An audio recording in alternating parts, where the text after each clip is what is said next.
Welcome, listeners, to The Bug's Labyrinth, where I will guide you through the maze of secrets that make up our world.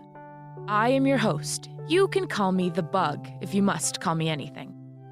A list of all applicable trigger warnings have been provided in the episode notes of every episode. If any topics are of any concern to you, please take care of yourself and skip this episode. We'll be right here for you next time. So, welcome to the Labyrinth. I will be your guide.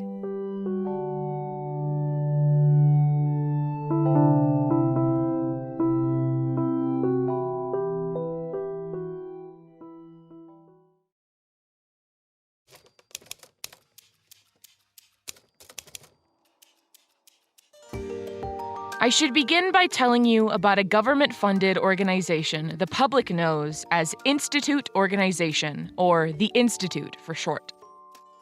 You've probably heard of the Institute already.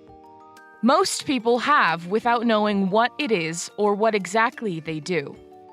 Their name is plastered on the sides of buildings or in the list of sponsors for charities.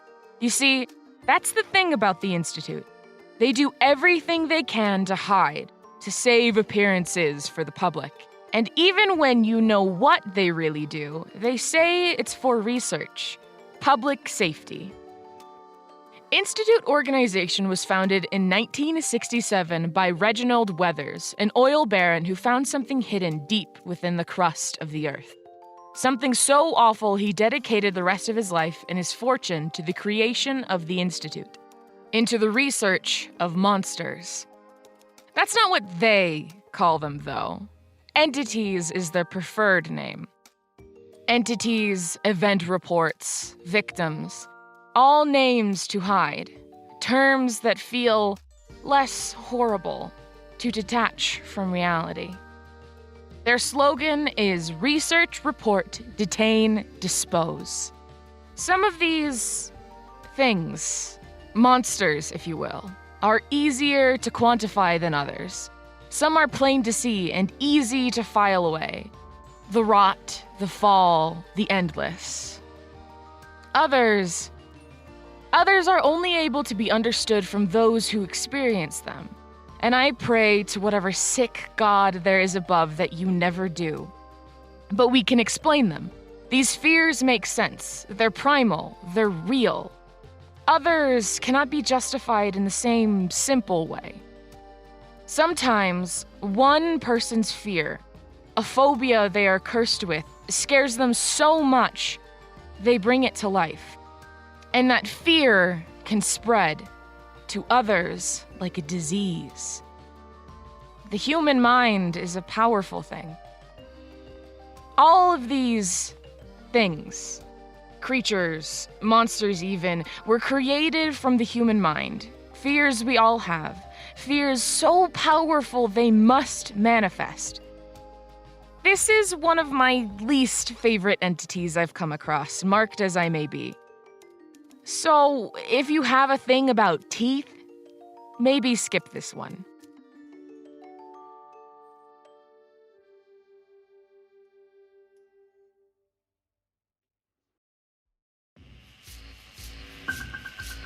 The Incident of Hazeville, Iowa. Entity Classification ID TUDN-09. Status of Entity Disposed. Classification of Entity Human. First Instance of Entity 2009. Name of Entity before Institute Intervention Denise Richards. Date of Event March 4th, 2009. Date of Report April 29th, 2009. Assumed Awe The Body. Statement taken after detainment of Entity TUDN-09. Entity transcribed the statement upon detainment.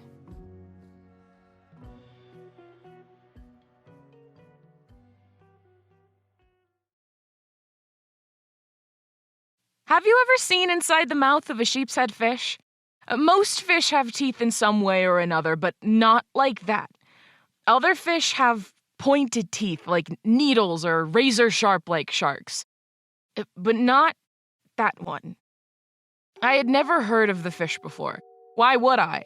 My friend had seen a picture one day. Her name was Janet. We had been friends since high school. Well, friends is a loose term, of course, but when you're young, you'll take the company of anyone who will have you, regardless of if every crush magically became her boyfriend. Right. The fish. Janet sent it to a group chat we had of neighborhood moms, and you wouldn't think a picture could change your life. But I guess we don't know we have a phobia until we come into contact with it. But that picture, it's an awful thing to look at. Just rows and rows of flat, white, human teeth. If it was just one row of teeth, I don't think I would have minded much. But something about seeing all of those human teeth. I looked it up that night. I couldn't stop thinking about it. That thing was the only image that was filling my mind. I had learned about intrusive thoughts in college. I took a psychology course because I love to learn about people and the mind and... Anyway, there was a course on intrusive thoughts, and the best way to get rid of them is to distract yourself. And I tried. Oh God, I tried. I couldn't find a name for the fear.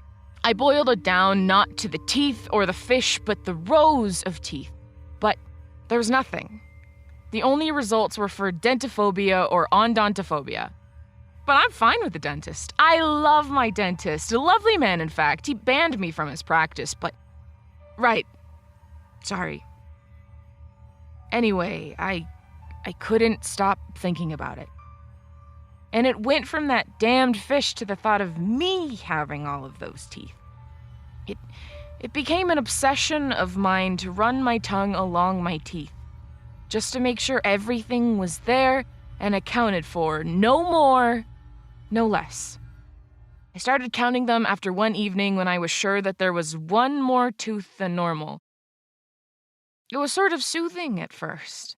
When life got too much, I would run the tip of my tongue along each tooth and count. As long as there were 32, then I knew it would be all right.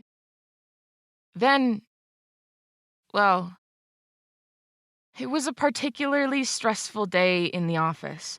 Martha, the lady in the desk right next to me, had tuna for lunch and would not stop yapping to me. The smell alone was awful, reminding me of that damn fish and all, but Martha is not a peach either. One of those people who refuses to stop talking no matter how many clues you give her. Anyway, Martha was talking up a storm, and my phone was ringing off the hook, and John, my boss, was emailing me about deadline after deadline, and I found myself counting each tooth. 1, 2, 3, 4... Martha yapping about her kids never calling in my right ear. 10, 11, 12, 13. The phone ringing in my left ear. 20, 21, 22, 23. John with another deadline. 30, 31, 32, 33. My heart dropped. 33. I counted again, faster this time. 31, 32, 33, 33. Yet again, I counted 33 teeth. I jumped from my desk, scaring the crap out of Martha, who finally stopped droning on about her mother-in-law's scallop potato recipe. "What's wrong, doll?" Martha asked me. She was more upset about being interrupted than anything I could have been going through, but I couldn't answer her. There was an extra tooth in the back of my mouth, lined up snug against my molar as if it had been there my entire life. I ran from my desk and into the bathroom. I was desperate to find a mirror to prove myself wrong. But when I got to that dimly lit bathroom, I saw it, clear as day. Another tooth. Panic swelled up in my chest. My heart was racing like it never had before, and I don't know what came over me, but I ran, and I mean ran, to the maintenance closet. Martin, the janitor, bless his heart, never locked the door, so I went in there searching for something, anything. And I'll be honest, I didn't know what I was looking for until I found a pair of pliers. I didn't even go to the bathroom. I jammed those rusty metal pliers into my mouth until I found that extra tooth and I yanked as hard as I could. I was shaking and sweaty, so my hands kept slipping and scraping against my teeth and gums. My mouth tasted like metal and blood, but I didn't stop until I got a hold of it and ripped the thing out of my mouth. I can't describe to you the relief that I felt in that musty old closet. My hands were drenched in blood, and there was this trickle going down my brand new blouse. But I didn't care. I looked down at the tooth in my hand and tossed it into the trash can before heading back to the bathroom to try and clean myself up. I started counting again as I walked, each number in line with the step that I took. 29, 30, 31, 32, and when I reached the mirror to survey the damage, I felt it. 33. I opened my mouth so wide my jaw popped, and right there in the mirror, there it was. Now I really started panicking here. My mouth was filled with blood. I felt the pain of ripping that extra tooth from my gums, and yet, white and sure as day, there it was. I drove right home after that. I didn't even stop to call anyone. I couldn't imagine doing something like that after what was happening to me. So I drove home much faster than I should have, all the while running my tongue along that extra tooth. My husband had an expensive collection of tools he kept in the garage, and I planned to use every one against that thing that somehow grew in my mouth. It was around 8 o'clock when my husband came home from work and found me. I don't remember much, but he said I was sitting in a puddle of my own blood, my face and hands stained in it. A pile of perfectly identical teeth surrounding me. No matter how many times I ripped it out, no matter if it was burned or crushed or dissolved in acid, the teeth always came back. And yes, I say teeth, because after that I counted 34, then 35, and I was up to 40 when my husband begged me to see a dentist. Yeah, he was no help. I'm ashamed to say it, but after that, I was determined to find someone who could help me. No doctor would take me seriously enough to see me. No dentist would stomach to look at me. And after my husband started growing them too, well, I talked to anyone who would listen to me. Friends, colleagues, strangers on the street, each would take one look in my mouth and vomit or scream or call the cops.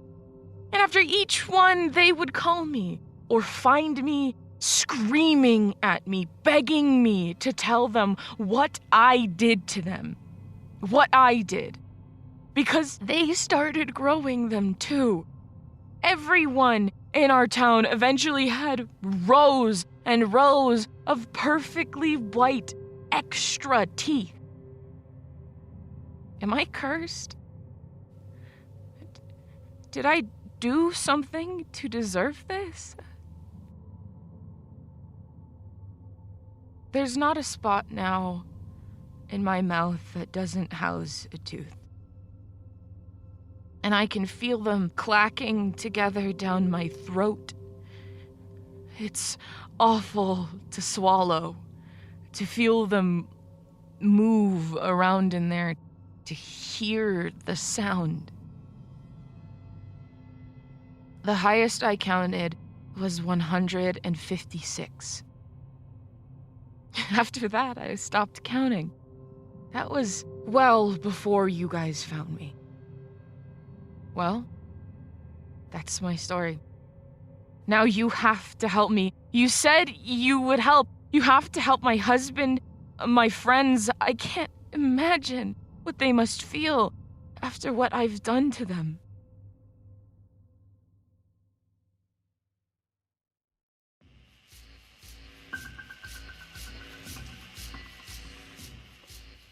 entity TUDN-09 and the entities TUDN-09 subtype-T were all disposed of 24 hours after the statement was given.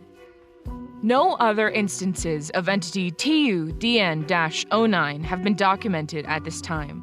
The police described it as a freak electrical fire that destroyed the entire town.